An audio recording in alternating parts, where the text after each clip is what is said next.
Oliver Twist by Charles Dickens. Chapter 51. Affording an explanation of more mysteries than one, and comprehending a proposal of marriage with no word of settlement or pin money. The events narrated in the last chapter were yet but 2 days old when Oliver found himself, at 3 o'clock in the afternoon, in a travelling carriage rolling fast towards his native town. Mrs. Maylie and Rose and Mrs. Bedwin and the good doctor were with him, and Mr. Brownlow followed in a post-chaise, accompanied by one other person whose name had not been mentioned.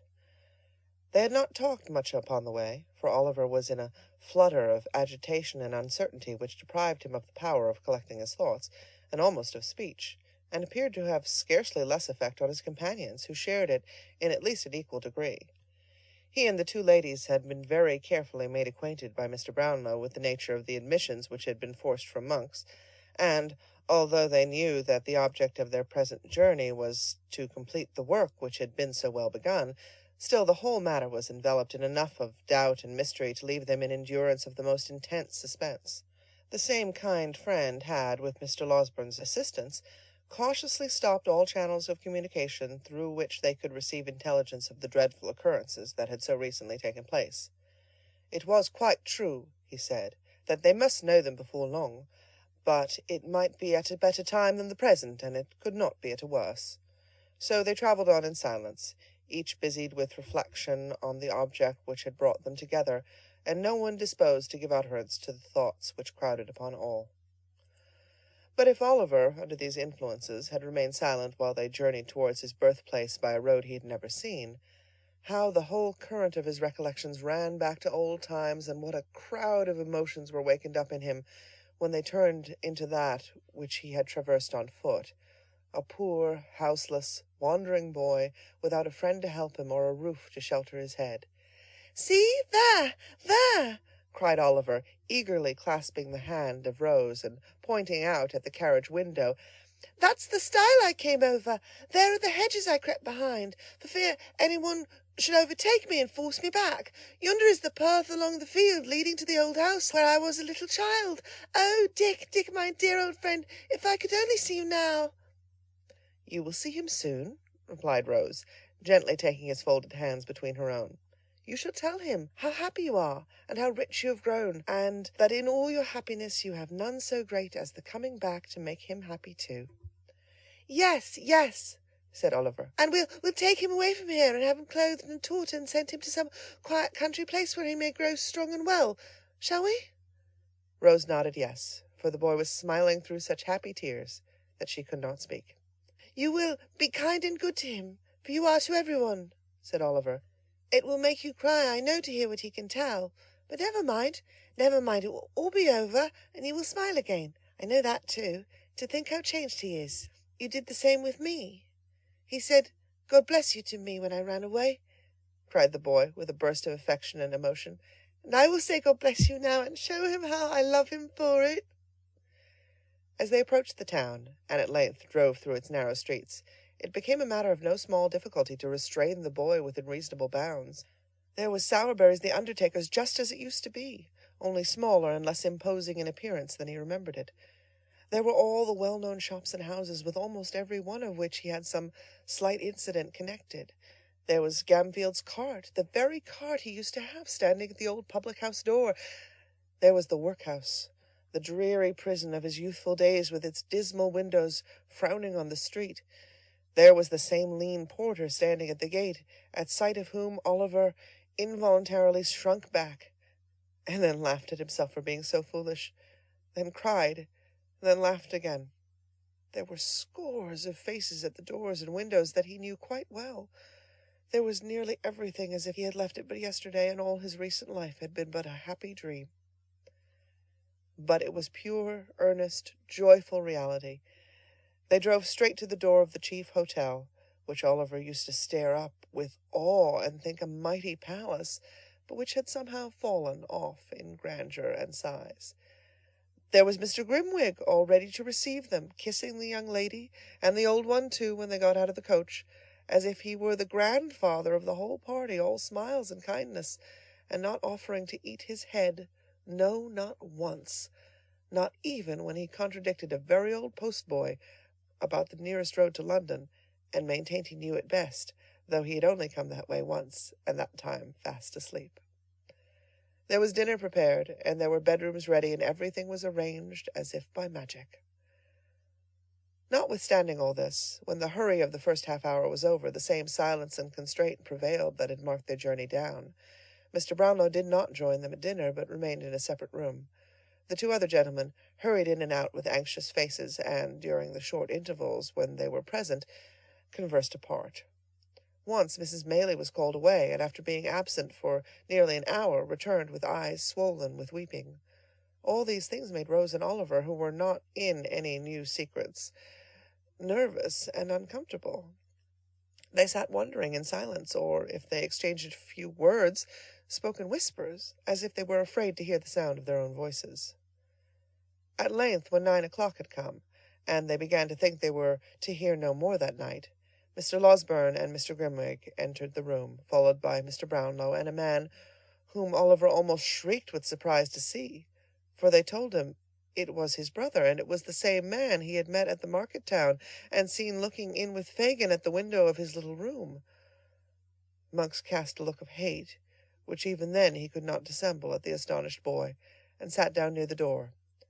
Mr. Brownlow, who had papers in his hand, walked to a table near where Rose and Oliver were seated. "This is a painful task," said he, "but these declarations, which have been signed in London before many gentlemen, must be in substance repeated here. I would have spared you the degradation, but we must hear them from your own lips before we part, and you know why." "Go on," said the person addressed, turning away his face. "Quick! I have almost done enough, I think. Don't keep me here." "This child," said Mr. Brownlow, drawing Oliver to him, and laying his hand upon his head, "is your half-brother, the illegitimate son of your father, my dear friend Edward Leeford, by poor young Agnes Fleming, who died in giving him birth." "Yes," said Monks, scowling at the trembling boy, the beating of whose heart he might have heard. "That is the bastard child." "The term you use," said Mr. Brownlow, sternly, "is a reproach to those long since passed beyond the feeble censure of the world. It reflects disgrace on no one living, except you who use it. Let that pass. He was born in this town." "In the workhouse of this town," was the sullen reply. "You have the story there." He pointed impatiently to the papers as he spoke. "I must have it here, too," said Mr. Brownlow, looking round upon the listeners. "Listen, then, you," returned Monks. "His father, being taken ill at Rome, was joined by his wife, my mother, from whom he had been long separated, who went from Paris and took me with her, to look after his property, for what I know, for she had no great affection for him, nor he for her. He knew nothing of us, for his senses were gone, and he slumbered on until next day, when he died. Among the papers in his desk were two, dated on the night his illness first came on, directed to yourself," he addressed himself to Mr. Brownlow, "and enclosed in a few short lines, with an intimation on the cover of the package that it was not to be forwarded till after he was dead. One of these papers was a letter to this girl Agnes, the other a will." "What of the letter?" asked Mr. Brownlow. "The letter, a sheet of paper, crossed and crossed again, with a penitent confession and prayers to God to help her. He had palmed a tale on the girl that some secret mystery, to be explained one day, prevented his marrying her just then, and so she had gone on, trusting patiently to him, until she trusted too far, and lost what none could ever give her back. She was at that time within a few months of her confinement. He told her all he had meant to do to hide her shame if he had lived, and prayed her, if he died, not to curse his memory, or think the consequences of their sin would be visited on her or their young child, for all the guilt was his. He reminded her of the day he had given her the little locket and the ring with her Christian name engraved upon it, and a blank left for that which he hoped one day to have bestowed upon her. Prayed her yet to keep it and wear it next her heart, as she had done before, and then ran on wildly in the same words over and over again, as if he had gone distracted. I believe he had." "The will," said Mr. Brownlow, as Oliver's tears fell fast. Monks was silent.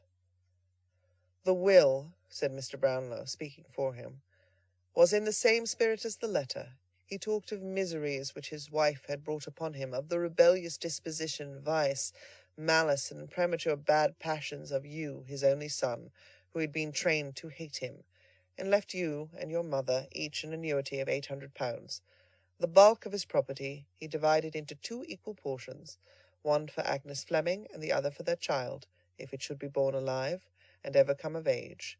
If it were a girl, it was to inherit the money unconditionally, but if a boy, only on the stipulation that in his minority he should never have stained his name with any public act of dishonour, meanness, cowardice, or wrong. He did this, he said, to mark his confidence in the other, and his conviction, only strengthened by approaching death, that the child would share her gentle heart and noble nature. If you were disappointed in this expectation, then the money was to come to you, for then, and not till then, when both children were equal, would he recognize your prior claim upon his purse, who had none upon his heart, but had from an infant repulsed him with coldness and aversion. My mother, said Monks in a louder tone, did what a woman should have done. She burnt this will. The letter never reached its destination, but that and other proofs she kept, in case they ever tried to lie away the blot. The girl's father had the truth from her with every aggravation that her violent hate, I love her for it now, could add.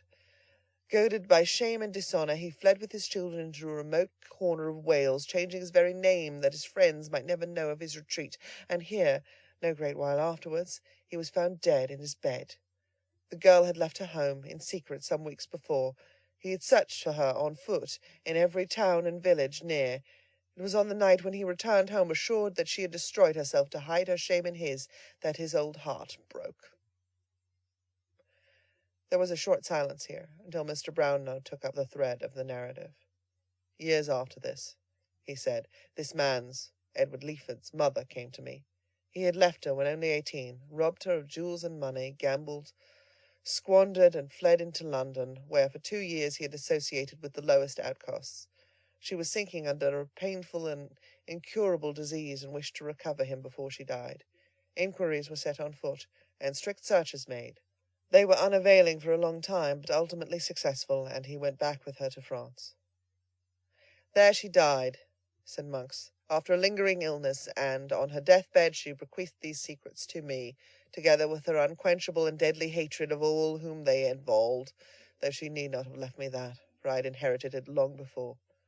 She would not believe that the girl had destroyed herself, and the child too, but was filled with the impression that a male child had been born and was alive.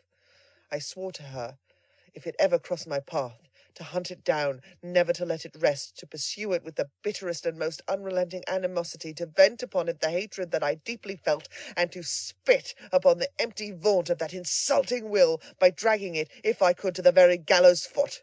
She was right. He came in my way at last. I began well, but for babbling drabs I would have finished as I began. As the villain folded his arms tight together and muttered curses on himself in the impotence of baffled malice, Mr. Brownlow turned to the terrified group beside him, and explained that the Jew, who had been his old accomplice and confidant, had a large reward for keeping Oliver ensnared, of which some part was to be given up, in the event of his being rescued, and that a dispute on this head had led to their visit to the country house for the purpose of identifying him. The locket and ring, said Mr. Brownlow, turning to Monks. I bought them from the man and woman I told you of, who stole them from the nurse who stole them from the corpse, answered Monks, without raising his eyes. You know what became of them. Mr. Brownlow merely nodded to Mr. Grimwig, who disappeared with great alacrity, shortly returned, pushing in Mrs. Bumble, and dragging her unwilling consort after him. Do my eyes deceive me? Cried Mr. Bumble with ill-feigned enthusiasm. Or is that little Oliver? Oh, Oliver, if you'd known how I'd been a-grieving for you. Hold your tongue, fool, murmured Mrs. Bumble. Isn't it nature, Mrs. Bumble, remonstrated the workhouse master. Can't I be supposed to feel I as brought him up parochially, when I see him a-setting here among the ladies and gentlemen of the very affablest description? I always loved that boy as if he'd been my own grandfather, said Mr. Bumble, halting for an appropriate comparison. Master Oliver, my dear, you remember the blessed gentleman in the white waistcoat? Ah, he went to heaven last week, in an oak coffin with plated handles, Oliver. Come, sir, said Mr. Grimwig, tartly, suppress your feelings. I will do my endeavours, sir. replied Mr. Bumble. "How do you do, sir? I hope you're very well." This salutation was addressed to Mr. Brownlow, who had stepped up to within a short distance of the respectable couple. He inquired, as he pointed to Monks, "Do you know that person?" "No," replied Mrs. Bumble, flatly. "Perhaps you don't," said Mr. Brownlow, addressing her spouse. "I never saw him in all my life," said Mr. Bumble. "Nor sold him anything, perhaps?" "No," replied Mrs. Bumble. "You never had, perhaps, a certain gold locket and ring?" said Mr. Brownlow. "Certainly not," replied the matron. "Why are we brought here to answer such nonsense as this?" Again Mr. Brownlow nodded to Mr. Grimwig, and again that gentleman limped away with extraordinary readiness. But not again did he return with a stout man and wife, for this time he led in two palsied women, who shook and tottered as they walked. "You shut the door the night old Sally died," said the foremost one, raising her shriveled hand, "but you couldn't shut out the sound, nor stop the chinks." "No, no," said the other, looking round her and wagging her toothless jaws. "No, no, no, no, no.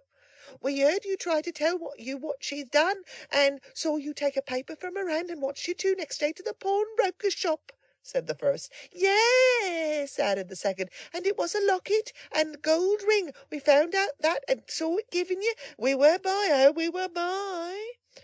"And we know more than that," resumed the first, "for she told us often long ago that the young mother had told her that, feeling she could never get over it, she was on her way at the time she was taken ill to die near the grave of the father of her child."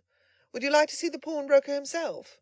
asked Mr. Grimwig, with a motion towards the door. "No," replied the woman. "If he," she pointed to Monks, "has been coward enough to confess, as I see he has, and you have sounded out all these hags till you found the right ones, I have nothing more to say. I did sell them, and they're where you'll never get them. What then?" "Nothing," replied Mr. Brownlow, "except that it remains for us to take care that neither of you is employed in a situation of trust again. You may leave the room." "I hope," said Mr. Bumble, looking about him with great ruefulness, as Mr. Grimwig disappeared with the two old women, "I hope that this unfortunate little circumstance will not deprive me of my parochial office." "Indeed it will," replied Mr. Brownlow. "You may make up your mind to that, and think yourself well off besides." "It was all Mrs. Bumble. She would do it," urged Mr. Bumble, first looking round to ascertain that his partner had left the room. "That is no excuse," replied Mr. Brownlow. "You were present on the occasion of the destruction of these trinkets, and indeed are the more guilty of the two, in the eye of the law, for the law supposes that your wife acts under your direction." "If the law supposes that," said Mr. Bumble, squeezing his hat emphatically in both hands, "the law is a ass, a idiot. If that's the eye of the law is a bachelor. And the worst I wish the law is, that his eye may be opened by experience. By experience." Laying great stress on the repetition of these two words, Mr. Bumble fixed his hat on very tight, and, putting his hands in his pockets, followed his helpmate downstairs. "Young lady," said Mr. Brownlow, turning to Rose, "give me your hand. Do not tremble. You need not fear to hear the few remaining words we have to say."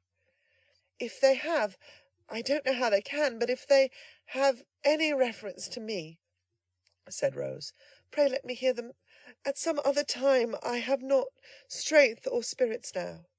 "Nay," returned the old gentleman, drawing her arm through his, "you have more fortitude than this, I am sure. Do you know this young lady, sir?" "Yes," replied Monks. "I never saw you before," said Rose faintly. "I have seen you often," returned Monks. "The father of the unhappy Agnes had two daughters," said Mr. Brownlow. "What was the fate of the other, the child?" "The child," replied Monks, "when her father died in a strange place, in a strange name, without a letter, book, or scrap of paper that yielded the faintest clue by which his friends or relatives could be traced, the child was taken by some wretched cottagers, who reared it as their own." "Go on," said Mr. Brownlow, signing to Mrs. Maylie to approach. "Go on." "You couldn't find the spot to which these people had repaired," said Monks, "but where friendship fails, hatred will often force a way. My mother found it, after a year of cunning search. Aye, and she found the child." "She took it, did she?" "No, the people were poor, and began to sicken, at least the man did, of their fine humanity. So she left it with them, giving them a small present of money, which would not last long, and promised more, which she never meant to send. She didn't quite rely, however, on their discontent and poverty for the child's unhappiness, but told the history of the sisters' shame, with such alterations as suited her, and bade them take good heed of the child, for she came of bad blood, and told them she was illegitimate, and sure to go wrong at one time or other. The circumstances countenanced all this. The people believed her, and there the child dragged on an existence miserable enough even to satisfy us, until a widow lady, residing then at Chester, saw the girl by chance, pitied her, and took her home. There was some cursed spell, I think, against us, for in spite of all our efforts she remained there and was happy. I lost sight of her 2 or 3 years ago, and saw her no more until a few months back. Do you see her now? Yes, leaning on your arm. But not the less my niece, cried Mrs. Maylie, folding the fainting girl in her arms. Not the less my dearest child. I would not lose her now for all the treasures of the world. My sweet companion, my own dear girl. The only friend I ever had, cried Rose, clinging to her. The kindest, best of friends. My heart will burst. I cannot bear all this. You have borne more and been through all the best and gentlest creature that ever shed happiness on every one she knew, said Mrs. Maylie, embracing her tenderly. Come, come, my love, remember who this is who waits to clasp you in his arms, poor child. See here, look, my dear. Not aunt, cried Oliver, throwing his arms about her neck. I never call her aunt. Sister, my own dear sister, that something taught my heart to love so dearly from the first. Rose, dear, darling Rose. Let the tears which fell and the broken words which were exchanged in the long embrace between the orphans be sacred. A father, sister, and mother were gained and lost in that one moment. Joy and grief were mingled in the cup, but there were no bitter tears, for even grief itself arose so softened and clothed in such sweet and tender recollections that it became a solemn pleasure, and lost all character of pain. They were a long, long time alone. A soft tap at the door at length announced that someone was without. Oliver opened it, glided away, and gave place to Harry Maylie. I know it all, he said, taking a seat beside the lovely girl. Dear Rose, I know it all. I am not here by accident, he added, after a lengthened silence, nor have I heard all this tonight, for I knew it yesterday, only yesterday. Do you guess that I have come to remind you of a promise?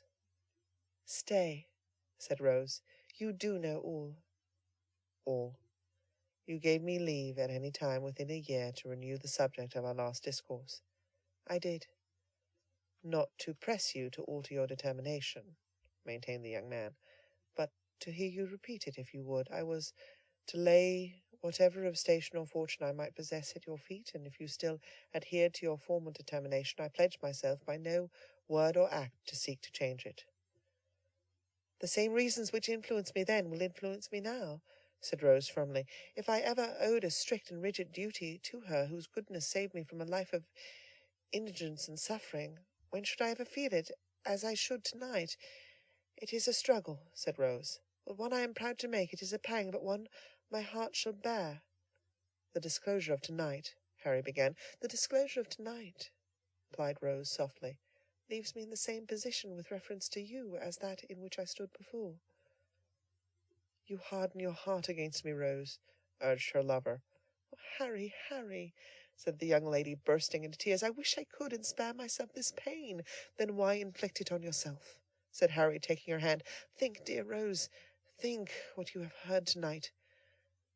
And what have I heard? What have I heard? Cried Rose. That a sense of this deep disgrace so worked upon my own father that he shunned all. There, we have said enough, Harry, we have said enough. Not yet, not yet, said the young man, detaining her as she rose. My hopes, my wishes, my prospects, feeling, every thought in life except my love for you, have undergone a change.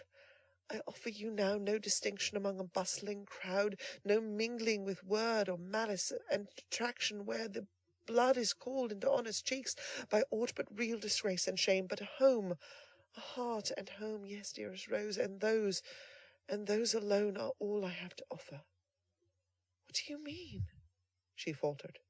I mean but this, that when I left you last, I left you with a firm determination to level all fancied barriers between you and myself, resolved that if my world could not be yours, I would make yours mine, that no pride of birth should curl the lip at you, for I would turn from it. This I have done. Those who have shrunk from me because of this have shrunk from you, and proved you so far right. Such power and patronage, such relatives of influence and rank as smiled upon me then, look coldly now. But there are smiling fields and waving trees in England's richest county, and by one village church, mine, Rose, my own, there stands a rustic dwelling, which you can make me prouder of than all the hopes I have renounced, measured 1,000-fold. This is my rank and station now, and here I lay it down. "It's a trying thing waiting supper for lovers," said Mr. Grimwig, waking up and pulling his pocket-handkerchief from over his head. Truth to tell, the supper had been waiting a most unreasonable time. Neither Mrs. Maylie, nor Harry, nor Rose, who all came in together, could offer a word in extenuation. "I had serious thoughts of eating my head tonight," said Mr. Grimwig, "for I began to think I should get nothing else. I'll take the liberty, if you'll allow me, of saluting the bride that is to be." Mr. Grimwig lost no time in carrying this notice into effect upon the blushing girl, and the example being contagious, was followed both by the doctor and Mr. Brownlow. Some people affirm that Harry Maylie had been observed to set it, originally in a dark room adjoining, but the best authorities consider this downright scandal, he being young and a clergyman.